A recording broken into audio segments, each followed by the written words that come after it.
right into this explainer.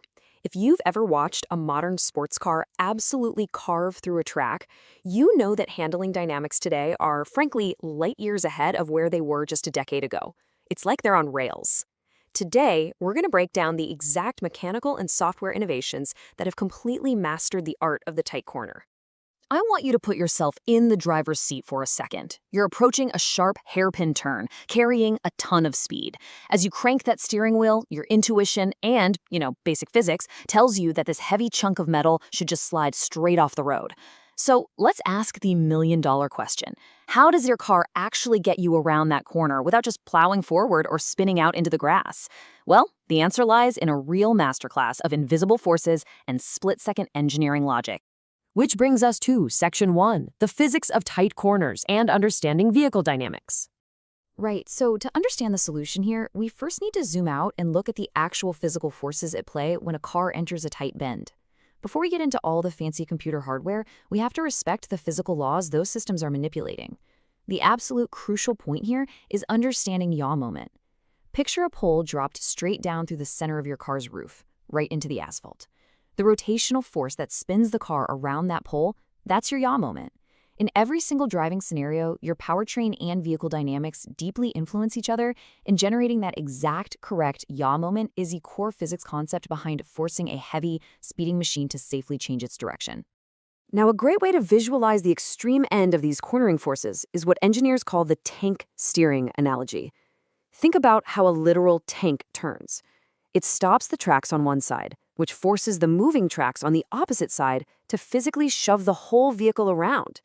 In automotive engineering, we call this generating a highly asymmetric torque distribution, meaning applying a hard brake to the inner rear wheel while the outside wheel keeps driving. This creates a negative traction force on the inside, effectively pushing the vehicle through the turn. It works, for sure, but without refinement, it creates a really uncomfortable, jerky ride. So let's move to the actual hardware in Section 2, Mechanics of Brake Torque Vectoring, and the invisible calculations behind it. This is where brake torque vectoring, or BTV, swoops in as the engineering savior for understeer. BTV uses a simultaneous split-second, three-step process to corner smoothly without bleeding off your momentum. Step 1 is generating that yaw moment we just talked about using independent braking on the inner driven wheel. But hey, if the system just slammed on the brakes, you'd obviously lose a ton of speed, right? That's where steps 2 and 3 show the sheer genius of BTV. The system simultaneously acts on the engine's throttle valve.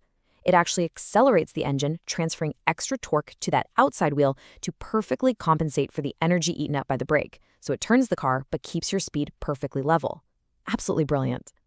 And when you look at the telemetry data, it reveals just how mind-bogglingly fast this all happens.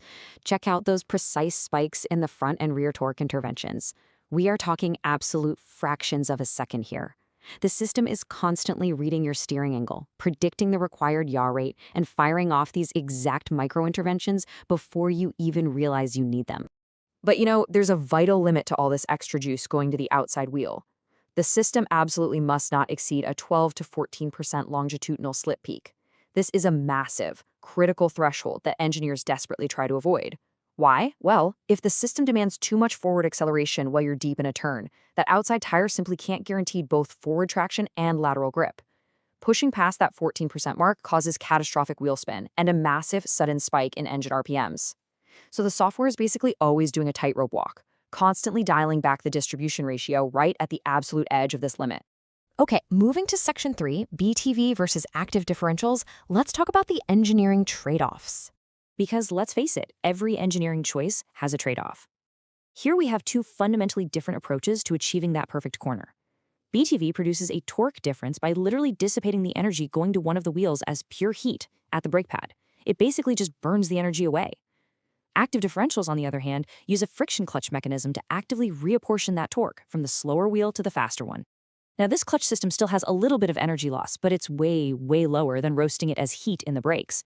And because active differentials have such lower energy consumption, they actually have the potential to apply yaw moment control continuously throughout the entire operating range of the car. It's a really fascinating trade-off. Which naturally leads us to Section 4, the EV torque blending revolution. This is next-generation cornering.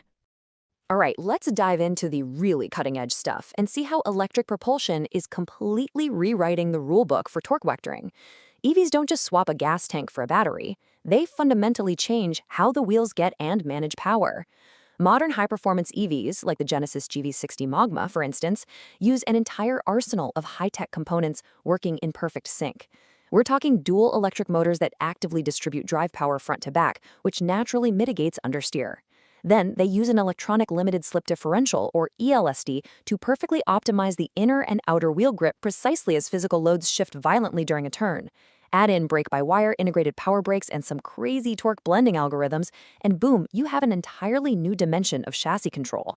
And engineers don't just dial these systems in on perfectly paved sunny racetracks. No way. They take these vehicles to the absolute extremes, doing rigorous winter testing out on the snow and ice in places like Sweden and New Zealand. They do this to ensure that even when your tires have just a tiny fraction of their normal grip, the computer's torque distribution remains completely stable, predictable, and intuitively controllable for the person behind the wheel. This brings us to a concept called torque blending. This is the incredibly intelligent mixture of regenerative braking and conventional friction braking. If you look at the blending factor parameter here, you'll see that for most normal comfort braking, EVs rely on regenerative braking. This essentially acts as a generator to recharge the battery while saving massive wear and tear in your physical brake pads. But, and here's the clever part, if it hits a constraint like a fully maxed out battery or excessive motor speed, the system seamlessly blends in the mechanical friction brakes to cover whatever lack of torque demand there is. You wouldn't even notice it happening. Let's look at how this applies at the very top tier, hypercars. In the Aston Martin Valhalla, this brake-by-wire integrated power brake system actually completely decouples the driver from the physical brakes. Wrap your head around that. When you press the brake pedal, you're really just sending a digital request. The car then actively divides that requested deceleration between the front electric motors and the conventional friction brakes. It can even distribute real individual regenerative torque across the front axle while you are full-on ABS braking on a racetrack. I mean, that is just a massive technical triumph. And the efficiency gains here? Simply staggering. Coordinating these conventional friction and regenerative braking systems in modern hybrids and EVs has actually demonstrated energy recovery improvements of up to 25%. Think about that. That's 25% more energy shoved right back into the battery, simply by having a brilliant algorithm manage exactly how your wheels slow down as you enter a corner. It's a real game changer. Finally, we arrive at Section 5, the ultimate driving experience, man versus machine. Let's zoom back out from all the telemetry data and micro-calculations for a second and look at what all of this engineering actually means for the human being sitting in the driver's seat. It leaves us with this final kind of provocative thought. As our cars get smarter, predicting yaw moments, shifting torque front to back and side to side in fractions of a second, avoiding 14% slip peaks, and perfectly blending regen and friction braking, well, when you nail that absolute perfect screaming corner on a winding mountain road, is it really your raw talent as a driver? Or are you simply experiencing a masterclass in brake torque vectoring algorithms doing all the heavy lifting for you? It's a fascinating evolution of the automobile for sure, and it completely changes the dynamic between driver and machine. Anyway, thanks for joining me on this explainer, and remember to always keep questioning the technology that drives us.